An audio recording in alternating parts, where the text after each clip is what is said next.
আমার 1 টাকার খুব দরকার। যদি দিতে তাহলে আমার বড্ড উপকার হতো। দিতে পারি, তবে ধার দেব না, এমনি এমনি দেব। কিন্তু তার ফেরত নেব না।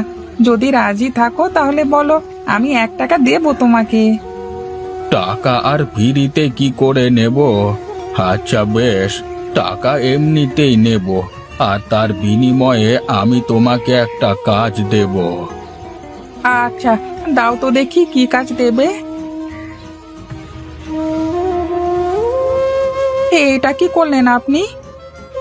এইটা একটা মায়াবী মাছের পোনা। এমন পোনা আমার অনেক আছে। আমি মানুষের দ্বারে দ্বারে ঘুরি। যে 1 টাকা আমাকে খুশি মনে দেয় তাকে একটা ইলিশ পোনা দিই।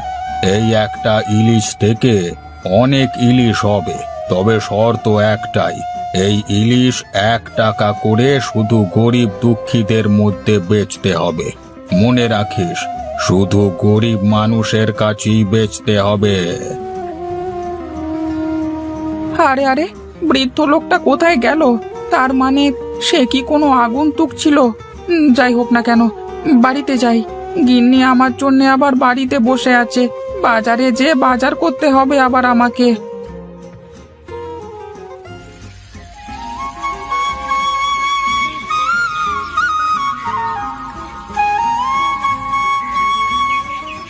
গিন্নি, ও গিন্নি, কোথায়? এদিকে এসো।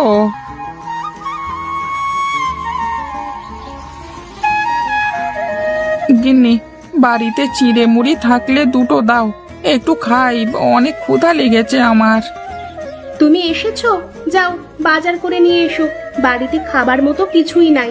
বাড়িতে চাল ডাল যা ছিল সব কাল রান্না করে ফেলেছি, আর কিছুই নাই। একটু চাল ডাল কিনে আনতে পারলে কিনে আনো তো দেখি।